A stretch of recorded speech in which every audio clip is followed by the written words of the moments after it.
All right, well, then I guess we have already started. Whoa! We're back. How do you like my hair? You look good. Yeah? Yeah. Is this you trying to Today spice up our is a special episode. it's headlamp Rosie? It's the camp out episode. You're gonna make the shot weird with I'm that in a light. cranky mood. Yeah. Yeah. You know what you are? What? Angry gums. No, I am Angry Gums. I went to the dentist and they called me Angry Gums. Mm-hmm. I mean, they didn't call me that, but that's what they were thinking because I went to the dentist. It was the first time that I've, in my adult life, that I have not had to pay for a dentist appointment out of pocket. Mm-hmm. That is, and that's a win. That's what we call a victory in the biz. There is a little asterisk on that. Well, you could have gone for the last year. The asterisk is that I could have gone for the last 4 years, but I didn't because I would have to pay out of pocket. Last year you wouldn't have because Andy signed you up for health insurance. That's Medicaid dentistry. That's great not teeth. safe. I got great teeth.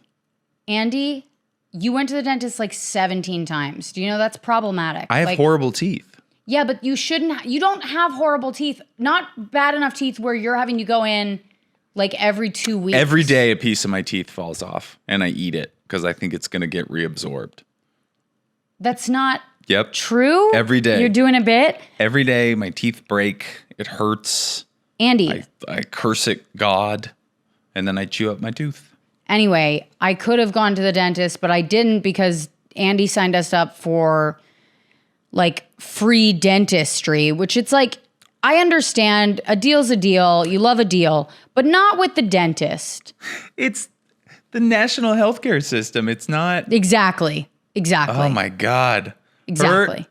Rosie's origin story really comes out when it comes to these types of things. She's very down to earth. I don't trust a cheap dentist. And if you trust a cheap dentist, you're being a sucker. Okay, this is how you get stuck in the system because the dentist you get stuck is in gonna fuck with you. Yeah, yeah. All our friends stuck in the dental system. You're gonna be stuck in the dental system. I got some friends who can't get out. You better just thank your lucky stars that I got us better health insurance. Okay. If I had some lucky stars, I would thank those motherfuckers. You have many lucky stars. I have no lucky stars. I am the most unfortunate man alive. Shut up, Andy. I went bald. Shut up. Let me explain the story. Okay. So I went to the dentist and my teeth are good. She said my teeth are great. She said your gums are angry. Angry gums. And Andy said that's my new nickname. That is her new nickname. But I'm going to ignore that. Mm-hmm. And because it's hurtful and rude.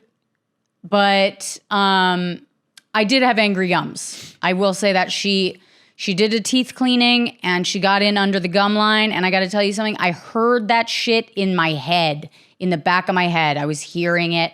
I felt it in my skull. Like popping? No, it was like when she was using the I hate that shit. The vibrating thing. Ooh. I don't know what it was, but anyway, she told me to sit up and spit. Looked like somebody had performed a C-section in the 1700s. Whoa. There was so much blood and it was not okay what was happening. I mean, I'm talking, it looked like I threw up blood? A fetus. Ugh. It was disgusting. Every time I floss, it looks like I got in a barroom brawl and I did not win. Yeah. Every time I floss. Yeah. And she said, if you do this every day, and I said, hold on a second. Floss every day? I'm flossing every day. What am I? Are you going to pay me? Are you going to, flossing 3 times a week? Maybe. Twice a week, I definitely do. 3 times a week, I'm being real good. Mm-hmm. I only floss when I shower. And that's because there's so much blood. Well, okay, so how often do you shower then? Because it's not every other day. Yeah, every okay, that's good. Day. Yeah. Well, you shouldn't be bleeding that much. I have horrible everything. I mean, I'm definitely headed towards a life where mouth period. No, where I get periodontic whatever, gum surgeries, teeth replaced. It's bad. I've had bad teeth my whole life. So what you're saying is we got to get veneers money. Yeah, Okay. definitely. Although I think insurance probably would cover the veneers at this point. The insurance you got? That showbiz? Maybe. That showbiz insurance? Maybe. I'm We'll getting see. everything. I'm getting chiropractor. This insurance, we get to get our teeth cleaned every 3 months on this insurance. How fucking great is that? I'm going to see if they can clean my downstairs teeth, if you know what I mean. No, I don't. Can you tell us what you mean by that? I have teeth in my butt. You have teeth in your anus. Yeah. I can eat food backwards. Cool. You know what's weird? That's on the Patreon, guys. That's for the VI beaches. I don't I think I have bad teeth and bad gums and all that stuff, but I've never been told I have like consistently bad breath. And Let me see your teeth. You don't have bad teeth. You don't. They're yellow. No, well, a little. A little. That's because I eat lemon heads every day. All day, just lemon heads. They're not yellow, Andy, but they're just, let me see them. Okay, so you could do some whitening. I'm gonna. But they're clean. It's not like you have plaque all over them. It's not disgusting. They're clean. Thank you. I appreciate that. Yeah. I'm thinking about getting them shaped. In like what shapes? You know, like that Chinese art where they kind of like dig in and draw like a little man, and he's got like a hat, and he's kind of like probably fishing or something, and then next to it'll be like a dragon, and the next to that will be like, I don't know, a bear or something. Like it's like in the detail of jade and things like that, or ivory. I want to get them to do that on my teeth. Cool. I bet I could find somebody in, Yeah. somewhere in New York that'll do that for me. Absolutely. Teeth art. Probably pretty hard to clean though. I bet you could find somebody in Union Square to do that for you tonight. Okay? You just ask anybody. I'm going to ask the guy who writes your name on rice. Remember that? Yeah. That was a big deal when we were about 14 years old. Oh, You'd yeah. go to the beach. Huge skill set. Somebody would get your name on a piece of rice. And you'd put it in a necklace. And then you'd go home with I that ate necklace. mine immediately. I felt Starving. So stupid. Anyway. So you got angry gums. And, yeah, I didn't know, like. Your ass won't quit. Yeah. I didn't know that the dentist was. Like, I didn't know how nervous I was to be at the dentist's until I got to the dentist. And I should know because I've made 6 appointments, no less than 6, in the last year that I have canceled on the morning of or just not shown up. I've gotten canceled from ZocDoc 3 times this year. Wait, you've gotten like suspended? Kicked off of ZocDoc. Wow. For no shows. That's so weird because was your dentist office in the Plaza Hotel? Because when I checked your geolocation while you were at the dentist, it was at the Plaza Hotel. No, that was a different meeting. Oh. Okay. This guy was teaching me about tea bags. Teaching you the art of tea? High tea bags. Oh, okay. I Yeah. get it. Cool. Yeah. I don't want to get teabagged on in my mouth, obviously, but I do think the feeling of 2 nuts on your eyeballs would be pretty relaxing. You know what? You're not wrong. It seems nice. It kind of does. Just like 2 balls, just like a light weight, and that foreskin or scrotum skin is soft. You're talking about, we could also just do that with cucumbers. No, You just cut up a cucumber. Let me put my nuts on your eyes. Oh, that's what this was about. Oh, there's got to be somebody with that fetish. I can't believe I fell for that. I can't believe I just literally was like, oh, we're just doing a bit. No, I honestly, was thinking about it because you said tea bags, and I was like, that would feel nice. 2 warm, soft skin. I don't want warm. No, when you say warm, it's gross. It got gross. They're dry though. This person uses Gold Bond. Well, that's just going to sting. Well, you don't open your eyes, obviously. You got nuts on them.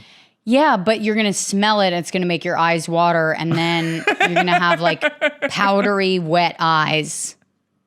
It's gross. It's going to look like your eyes snorted coke. Every time I try a new sex move with Rosebud, this is what she comes up with some excuse. You don't come up with sex moves. You come up with experiments. That's not. That's an experiment. the last time I said, I want you to do a handstand and I'm going to enter you from above. And you said to me, that is really bad for low back. They could hurt my low back. I've already got a long I've never torso, once complained about my back during sex. Never once. Okay? All right. Ever. Okay. Be honest with the people. What Be honest. What sword are you falling on right now? I don't want people thinking that I'm bad in bed or that I'm a complainy wife. You're not. Okay, Everybody well, knows that. tell people Rosebud how. is a great wife. Yep. And she doesn't complain in bed. And she's never said anything about her back. And she's sexy. And she's sexy and she knows it. And you know it. And I know it as well. Okay. Thanks for clearing that up in a way that was spontaneous and honest and felt like it was from your heart. I didn't want you at all to think that I had any kind of negative, right, descriptors about our lovemaking. Yeah. Thank you. The Patreon members notice about this sort of thing. Yeah, they do worry. Yeah. They get concerned. Speaking of Patreon members, since your little Hollywood tour, we're getting more and more people shouting us out and telling us they like the pod. And you were somewhere recently and a lady cop, said that she liked the pod, right? What? You told me a lady cop liked the pod. I did? In Baltimore. She ran after you. She wasn't a cop. You said she was a cop. What did you say she was? No, I said she had lady cop energy. Oh. Yeah. All right. That is cool. I wanted a lady cop. Yeah, she had lady cop energy. But so does everyone in Baltimore. Every woman I met in Baltimore has lady cop energy. Every woman in Baltimore kind of has I smoke indoors energy. Oh, yeah. Yeah. For sure. Horrible city. I know that some people are proud of it and, they can't help that they were born there, but just really nothing redeeming about it for me. Yeah, Baltimore, I passed by a bench that no one was sitting on, and it said, Baltimore, the greatest city in America. And I just thought it was very apropos that no one was sitting on it, Yeah. That's like the name of Baltimore, like the nomenclature or portmanteau or whatever is Charm City. Mm-hmm. Which I think that's a Charm City. Like, unless you guys make charms, that is an incorrect. Like, it should be like Charmed City. Like literally a gypsy was like, come to Baltimore. Yeah. Like that is. Charm City is actually a better name for like Chinatown, Yeah. Which I feel like makes racist. A lot of keychains. Oh, okay. Yeah, I feel like that's like calling Guantanamo Charm Island. It's like, I don't know. I wouldn't go that far. Yeah, no, I would. I've been to Baltimore quite a few times. I grew up outside of it. Yeah.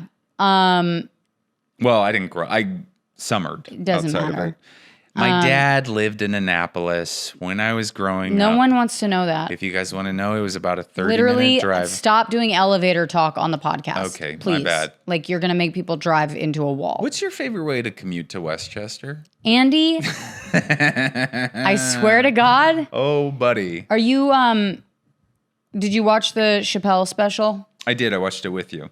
You didn't watch the whole thing, though. I did not get to the part where he gave it to the trans people, the people that have had it way too good for too long. He got in there and just like the voice of a generation, he shot down those glad handers, those lucky people that live in the shadows of society, the trans. Like a real fucking civil rights hero. God, that fucking Chappelle, man. That guy's a genius, the way he's able to make fun of that. Okay, stop. Just calm down. Calm down. I feel like, let me say this. Did you read the Netflix today? Mm-hmm. Came out and was like, we're not taking the special down. Well, no, they shouldn't. I think that's bullshit to take stuff down. Yeah, I was glad to see that. I was glad to see that Netflix finally was like, look, if you don't watch it, or if you don't want to watch it, don't watch it. But right now, it's too popular to take it down. Yeah. Like, people are going to watch it. And that's not a direct quote, but that's what I got out of the statements that were made. But what was interesting is that in all of these headlines, they were like, Netflix defends Chappelle's special, The Closer, and fires a trans employee, which... Is that true? I thought that was a joke. No, it's true, but they're unrelated incidents. So a trans employee sort of attended a meeting that they were not supposed to be in to, I guess... raise their voice? To fight the idea of this special staying up, and got fired, right? Because they stormed a board meeting. The fucking optics on that. You don't fire the trans person that week. Jesus. Yeah, I mean, they really need a better PR person. But also, the way that the media framed it, I don't know. I'm like, it's interesting how they framed it. Well, I mean, I think that this is like the two are not most, related. Like Pollyannish behavior in the world. Like, or maybe they are related. I don't know. Should we stop selling certain books because they're offensive? Because like, if you go to old literature, like it's some of the most abhorrent behavior in the world. It's like, it's art, and it's like, yeah, it's bad, but he's not an elected official. He doesn't work at a college. Like, just like he said, if you're mad, you clicked on my face. And I, like, while I don't agree with, I actually didn't mind a lot of the beginning of the part of the special that I saw. I thought a lot of it was funny. I mean, I do think he's very, like, gassed up. But at the same time, it's like, who fucking cares if it's on? Don't click it. Don't watch it. Right. It's so easy not to watch something that you don't like. And I think that, but at the same time, I think that there were a lot of fans of his that have been fans for a long time and watched this special and decided, like, this is the last time I'm going to watch him, you know? And that's cool too. I'm like, it doesn't, it's this weird thing of, and I'm sorry, I don't want to get into a whole thing about cancel culture because frankly, I'm fucking tired of it. It's such a boring conversation. But creatively, when you're on stage and you're worried about offending people or about their feelings or about them making their feelings your responsibility, it's like really creatively fucking stifling. Like you feel like you can't be funny in the ways that you might have like learned to be funny, which is good. There's good things about that and there's bad things about it, you know? I mean, I just think that it's like, I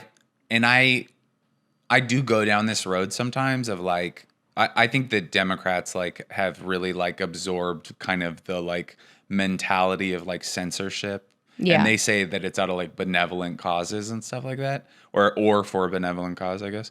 But it's like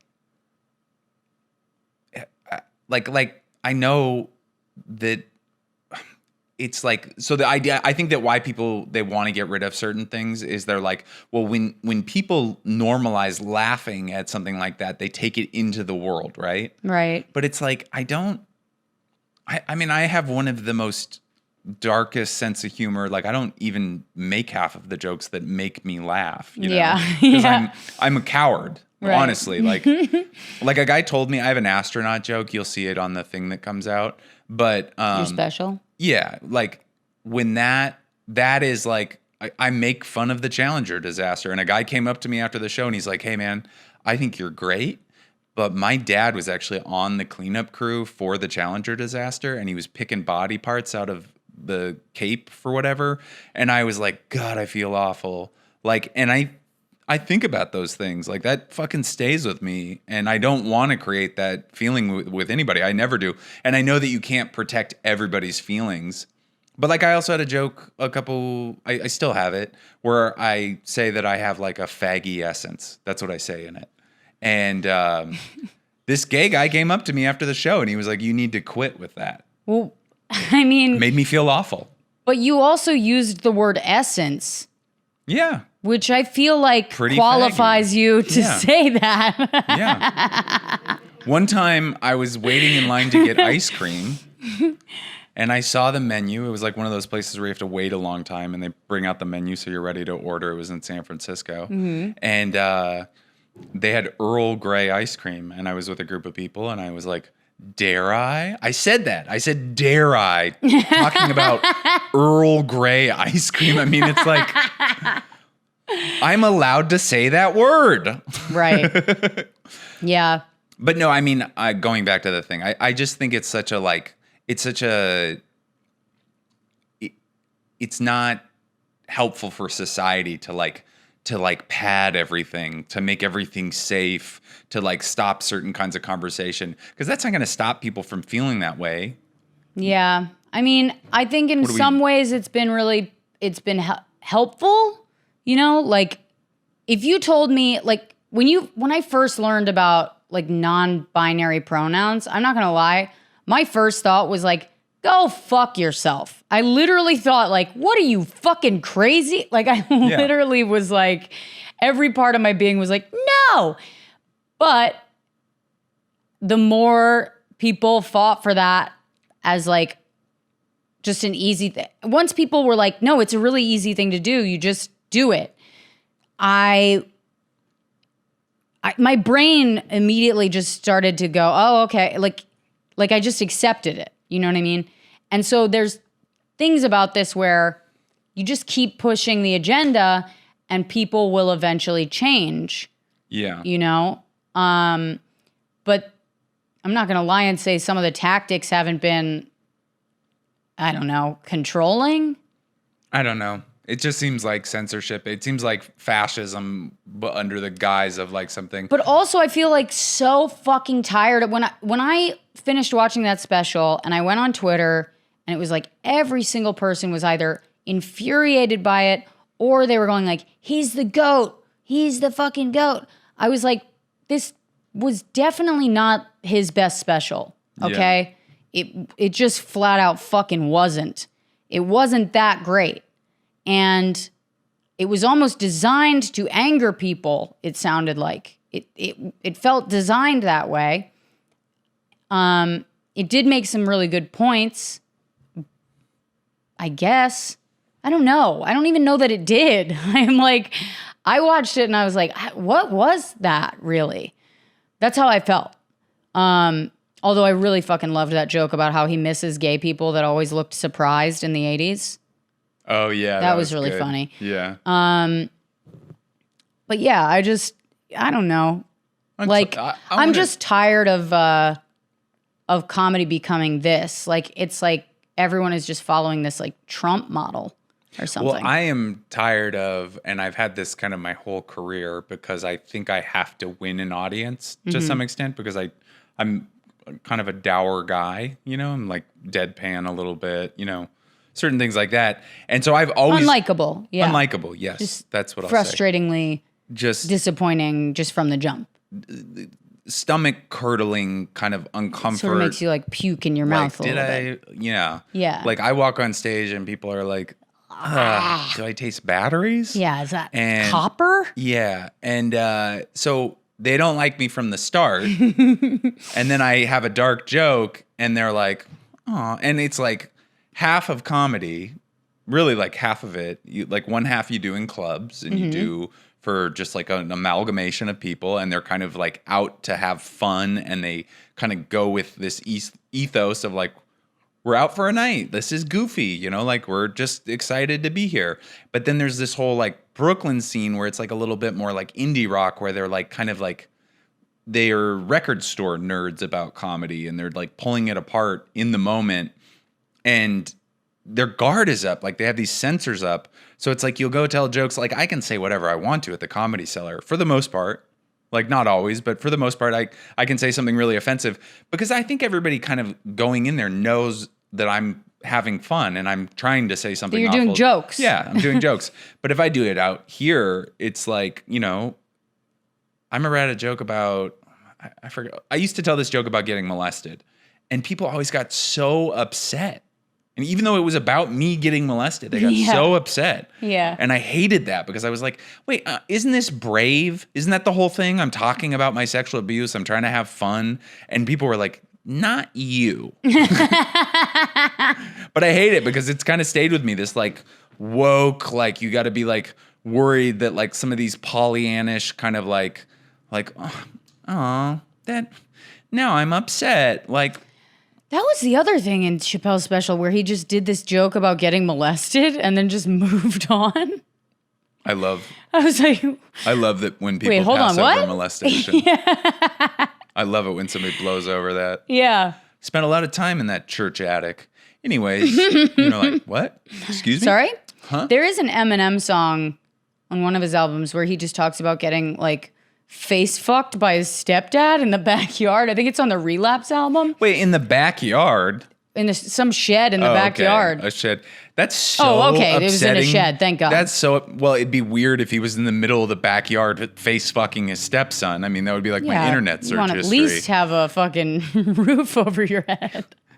But also, it's so upsetting to me right now that what, like, an Eminem album title, like, oh, God. Why? Because he sucks. Oh, grow up. Oh, God, you're like a energy drink person. Grow up. It's like Andy. 1 minute you won't use Medicaid health insurance, and the next minute you're like, I eat mozzarella sticks and listen to Eminem. I like what I like. I like what I like, and I don't like cheap dental work. I don't apologize. Hey, the whole reason that I know not to get cheap dentist work is because I've listened to Eminem. Oh, he taught you? Yeah. He taught me all about what it's like to grow up poor in America. Yeah. Now I know. It's weird. You come from money, but you kind of you're like one of the Sopranos. You're like AJ or Meadow, where you're like, you come from money, but you still like Don't you understand? Things. I don't understand why you can't get this through your head at this point. Rich kids are trash? Oh. We have not been taught a single thing, like including the value of certain things. Like everything that we were taught was cool. Is like absolutely not cool. The girls and that then I everything dated, so we went the opposite way because. Oh, okay. You were like rebelling. Right. Okay. Yeah. Look at this. It looks like I shoot heroin. What is it? Oh, you gave blood. I gave blood today. That was cool. You were on the phone with me while you were getting poked. Yeah. Did you pass out? No, I did not pass out. I got so annoyed at that doctor today. Fucking took them an hour to come into when I go to the doctors and it takes an hour for them to come into the exam room, I want to take away their fucking medical license. That's never happened to me when I was seeing my Medicaid doctor. It's because no one else goes to see them. They were right in there. They were like, we got to see 900 single teenage mothers today. Let's get in and out. Right. Here's your meds. Yeah. Move on. And then you go home with fucking all kinds of cancers, and you don't find out until you're 62. No, I was talking about it with Caitlin Palufo, a very funny New York comic, and I was saying how I have a good feeling that I'm going to die of ass cancer.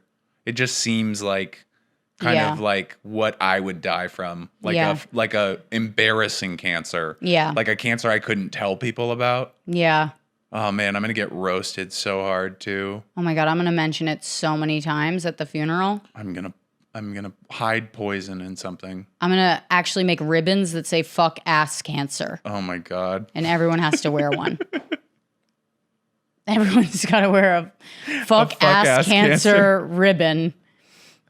To my funeral. You know what? Maybe we should make just like, because we already have the merch that says fuck fish cancer. Yeah. No, it says I have fish cancer. Oh, it says I have fish cancer. Yeah, yeah. So maybe we should make hoodies with just a ribbon that say fuck ass cancer. Fuck ass cancer. That's a good merch. Like a yellow ribbon, like back when it was the Never Forget ribbon. Remember those ribbons? No, I was thinking just the cancer ribbon. Just the regular red. Don't you remember though, where there was that trend where the ribbons were magnets on people's car, like everybody, and then there was like variations. It was breast cancer. They started it. And then yellow was 9/11, and then green was the green M&M because she got sodomized. Yes. By Dan Levy from Schitt's Creek. Yeah.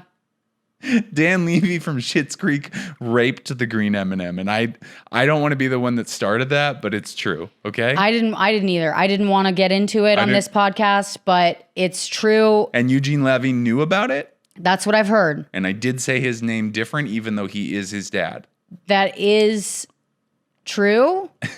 But I think that Eugene Levy would appreciate distancing himself from his son who did sodomize the green M&M. The only female. And we're sorry. We're sorry to break the news. Yeah, and if you're offended, talk to Netflix. Yeah, talk to Netflix. Okay. They actually have a job opening. I don't know what the position's for. But also, if you are offended, you're also homophobic. Yeah. So that's rude. Mm-hmm. That's pretty rude of you. You're really between a rock and a hard place, aren't you? Which is actually on the where moral spectrum. The rape took place. It's kind of a canyon setting. Oh, God. Really glad this is a Patreon episode. So Me glad. too. So glad that this isn't I mean, out it's there for not. the world. What are we saying? I mean, it's ridiculous. Yeah. Who's going to get fucking upset about this? Let's do real quick. We're going to do a bad advice segment. Yes. Guys, if you want bad advice, Andy, why don't you announce the number? You can text us at 917-540-8395, or you can also email us at fybpod@gmail.com. You can also message us on Patreon. That's 3 different options to get your bad advice. Thank you for everybody that has done that so far. We need more. Please engage. Do I even have a bad advice question? I think you do. I thought you said you did. Yeah. So we don't have bad advice, do we? I'll look in the Patreon messages. I have no idea where I was last week or what's happening this week. I'm so tired, and I've been on the road every fucking weekend for a month. And if I have to go on the road again, which, by the way, I'm on the road this weekend with Andy in Salt Lake City at Wise Guys Comedy Club. We're going to go try to invade the Mormon church. We're going to try to get in the tabernacle. Mm-hmm. We're going to try to see if we can see the secret scrolls. Yeah. I wonder if you can find John Smith's bones. I'm going to bury you next to him. Be great. 2 saints. 2 saints died of ass cancer. 2 Latter-day Saints. So we don't have any bad advice questions, you guys. If you want bad advice, you can write to us. You can write to us on Instagram. You can text us 917-540-8395. That's also a good way to just join our quote mailing list. I actually have something we'll text you when we have road dates coming up just in your town. If it's not in your town, you will not get the text, so it won't be obnoxious. And make sure that you're watching this podcast on YouTube. If you are a Mahalo member, you can watch the podcast on YouTube, Mahalo and above. And then, isn't it Mahalo and above? Yeah. It is, right? Yeah. Mahalos and VIBs. And we have a VI Bistro. If you are a new Patreon member and you are a VI Beach, we do this once a month. We meet with our VI Bistro members and Zoom dinner. And do a little Zoom dinner. This one is on the night before Halloween. Saturday, October 30th at 6 p.m. Eastern. Wait a second. People are literally going to be out partying. They're not losers. We need to find a different date. I'm sorry. On the West Coast? Yeah, dude. I mean, people are out. They are drinking their face off on Halloween. Okay. We need to find a different date. We're going to find a new date. Scratch that. I'm going to read something nice somebody wrote to me. Okay. Just to you? Yeah. Not to me. Well, to both of us, but it's about me. Oh. I love how much personal insight you share in this. My brother is very similar, experiences violent fantasies, and deals with a lot of internal anger. When he and I have talked about it... You have violent fantasies? Yes. Wait, what? Coming about from a what? place of what? About what? Hurting people. What? Yeah. Have you talked about that on the podcast? I don't think he's said that. No, I do. I when somebody wrongs me, I think about fighting them. That kind of violent fantasy. Well, that's different. I'm not shooting up my former workplace. Okay, well, you look like someone who would, so, clarify. I do not look like that. You do. Nobody has ever done a mass shooting with 100% you look like a mass shooter. That is bullshit. No, it's not. No, oh my God, you look like a televangelist's wife who finds out he's been butt shagging his bellboy. You look like a male nurse in a psych ward. Okay, that's not even offensive because that takes a degree. In a psych ward. That's fine. You look like the woman that gets the cops called a lot at a trailer park. You look like a bad man setting herself in a on children's fire. book. You've already used that one. Don't say that. Why are you being an asshole? Don't be a fucking asshole. God. It was really good when I came up with it, and they didn't know, and you had to ruin it because you had nothing back. I'm not going to give you freebies when they're against me. Okay, fine. Let me look at you for a second. Okay. No, I'm not coming up with anything. Well, I love you very much. I hate you so much. Anyway, keep going with your nice note. I don't even want to finish it. Let me do it. Don't be a fucking asshole, Andy. You are being real salty tonight. Let's see. Okay. We talked about how it could be because he's the youngest in my family and everyone would always try to control him and his life, dictating how he should be and how he should act. And if you grow up feeling like you shouldn't feel or act the way you're feeling or acting, you basically feel shamed into being something else. I think it's considered a motive phobia. Really fascinating, honestly. To me, it makes a lot of sense why my brother would be so angry, considering he felt like he's had to be something he's not or act a certain way that isn't actually aligned with who he is or who he wants to brother. be. Thanks for sharing, Andy. Love how you can share deep insights about yourself and still mix in some great riffs. Favorite kind of comedy right there. Who's that from? Rachel. That's nice. But you know what? I was not controlled at all, is the thing. I was completely allowed to do whatever the fuck I wanted. That is so wrong. Almost. You have no idea how wrong that is. No, but I've been in your mother's house with you. Yeah, but when, like, nothing mattered. You know what I mean? Like, nothing moved the needle. Mm-hmm. I would get a 4.0. There wouldn't be like oh my God, you did it. You know, it'd be like, well, that's pretty good. Yeah. And I'm going to go back to being chronically depressed in a bathrobe. My mom wears like what is it called? A house coat? Yeah. Oh, God, I hate that thing. Hate it so much. I want to burn it. Why? Because it's gross. What are you putting on your fucking robe at 3 p.m? Like you're some kind of invalid? I wear my robe. Yeah, but yours is a nice robe, and you're not laying in bed watching like whatever they show at you on USA at fucking 4. That's true. I'm not watching like Judge Joe Brown episodes from the 90s. Yeah.